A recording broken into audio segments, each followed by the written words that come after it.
You know, cars are a lot like people. They come from different places and they have their own personalities. The story of American and European cars is a fantastic tale of two very different worlds. It all started way back in the late 1800s. Over in Europe, guys like Carl Benz were building these delicate, almost bicycle-like machines. They were the first cars, really. They were small, focused on just getting from one place to another. It was all about innovation and engineering in a tiny package. Think of it as the very beginning of a long and exciting race between two continents, each with its own idea of what a car should be. Meanwhile, across the Atlantic Ocean, America was a different beast altogether.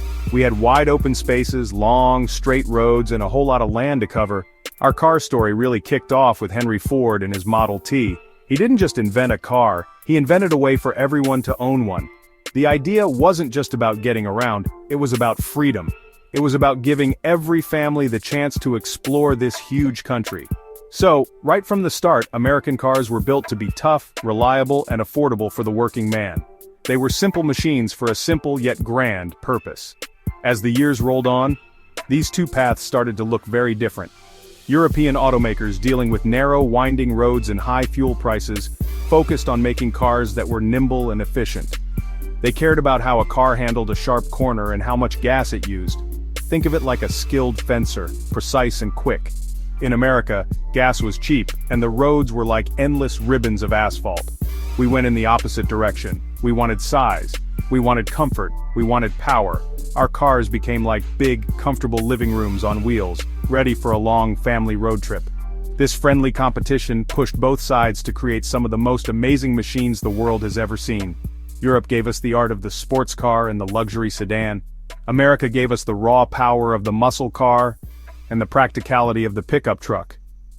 Each side was influenced by its own culture, its own geography, and its own dreams. It wasn't about one being right and the other being wrong. It was about two different answers to the same question: what is the perfect car? And believe me, both sides came up with some pretty spectacular answers over the decades. When you think of American cars, what's the first thing that comes to mind? For me, it's that deep, rumbling sound of a V8 engine. It's the heart and soul of the American muscle car. We're talking about legends like the Ford Mustang, the Chevrolet Camaro, and the Dodge Challenger. These cars weren't just about getting from point A to point B, they were about a feeling. They were about freedom, rebellion, and pure, unapologetic power. The formula was simple. Take a regular family car, stuff the biggest engine you could find under the hood, and make it look cool.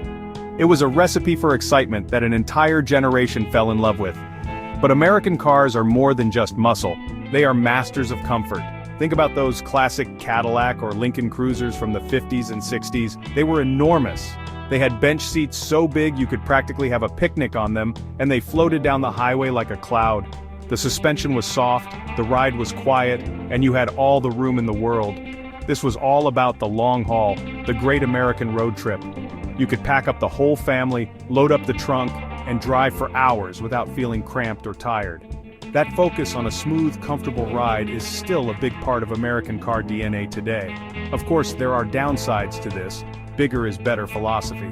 For a long time, American cars weren't exactly known for their handling on twisty roads. All that soft suspension that made them great on the highway made them feel a bit like a boat in the corners.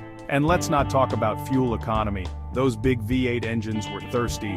When gas prices started to climb, it became a real problem. People started looking for smaller, more efficient cars, and for a while, American automakers had to play catch-up. It was a tough lesson to learn for an industry built on size and power.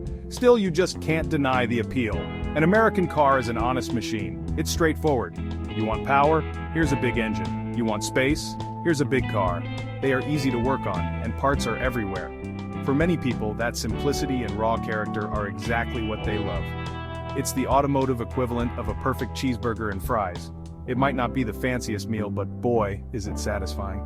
It's a piece of Americana you can hold the keys to, a rolling symbol of power and freedom that still turns heads wherever it goes. Now let's hop across the pond and talk about European cars. These machines are a completely different animal. If American cars are about raw power, European cars are about refined performance. Think of a surgeon's scalpel versus a sledgehammer. European engineers are obsessed with balance, handling, and precision. Their roads are often old, narrow, and full of twists and turns. So a car has to be nimble and responsive. It needs to feel connected to the road, letting the driver know exactly what the wheels are doing. It's a driving experience that's all about finesse and control, making every corner an exciting challenge. Style is another thing the Europeans just get right. Whether it's a sleek Italian supercar or a sophisticated German sedan, there's an elegance to the design. They pay attention to every line, every curve. The interiors are often masterpieces of craftsmanship, with high-quality materials like real wood, metal, and fine leather. It's not just about looking good, it's about feeling special.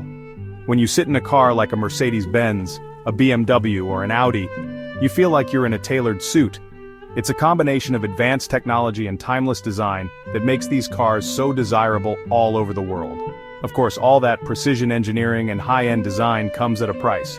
European cars are generally more expensive to buy and, let's be honest, more expensive to maintain. They are complex machines, packed with the latest technology. When something goes wrong, it often takes a specialized mechanic and expensive parts to fix it. This can be a real headache for owners. It's the trade-off you make for that incredible driving experience and cutting-edge tech.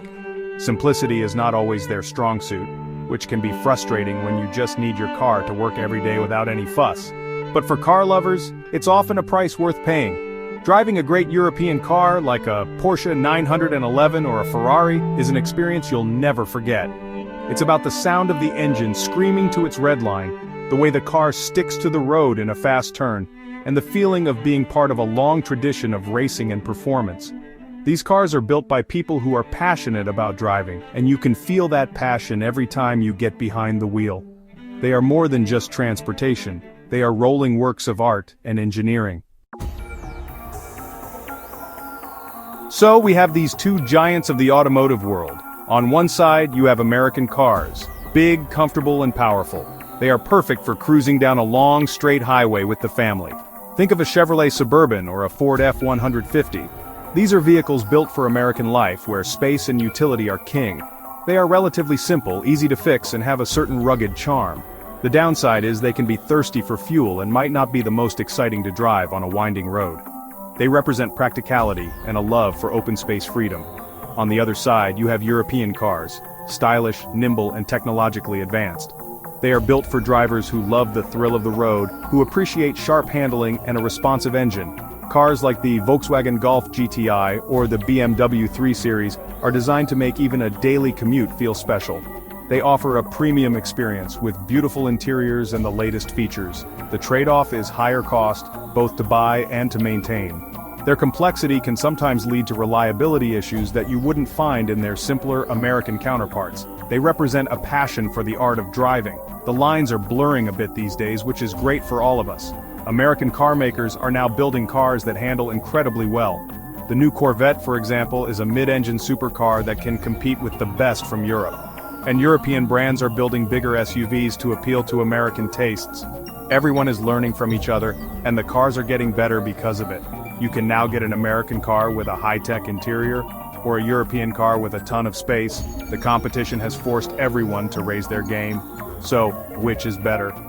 That's the million-dollar question, isn't it? For me, well, my garage has a little bit of everything, and that's how I like it. But if I had to choose just one philosophy, I have to lean towards the American way. I'm a guy who loves a big engine, a simple design, and the story behind the car. There's an honesty and a soul to American muscle that you just can't beat. I appreciate the surgical precision of a European sports car, I really do. But at the end of the day, there's nothing that puts a bigger smile on my face than the sound and feel of good old American iron. It's loud, it's proud, and it's a whole lot of fun.